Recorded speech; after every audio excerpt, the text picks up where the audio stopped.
अगर कोई भी वार्ता है, चर्चा है, तो वो विचारों के आधार पे हो सकती है। उसमें हाथापाई या उस तरह धक्के मुक्की कोई जगह नहीं है। रही बात बाबा साहब अम्बेडकर की, तो मैं स्पष्ट आपसे कर दूं, बाबा साहब अम्बेडकर का कद बहुत बड़ा है। चाहे वो अर्थशास्त्री के तौर पे हो, चाहे वो पत्रकारिता में हो, चाहे वो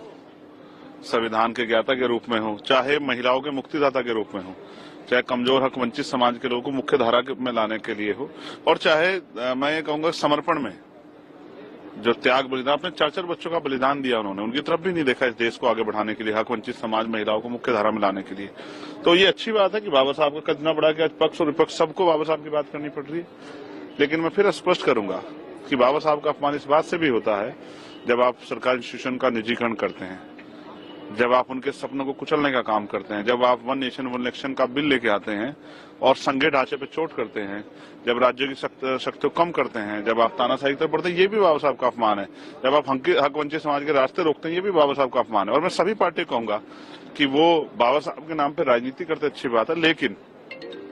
जब वो बाबा साहब के विषय में बात करें तो ये बात ध्यान रखें कि देश में, दुनिया में उनके करोड़ों अरबों जो अनुयायी हैं, उनकी भावनाओं को ठेस नहीं पहुंचनी चाहिए। क्योंकि बाबा साहब आज सिर्फ किसी गांव गली में की बात नहीं है, देश के हर गांव गली घर तक बाबा साहब है। और सही एक जाति में नहीं है। जिस तरह से उनको एक जाति तक सीमित किया गया, क्योंकि जाति व्यवस्था के आधार पर वो एक जाति में नहीं है, सभी धर्मों के लोगों में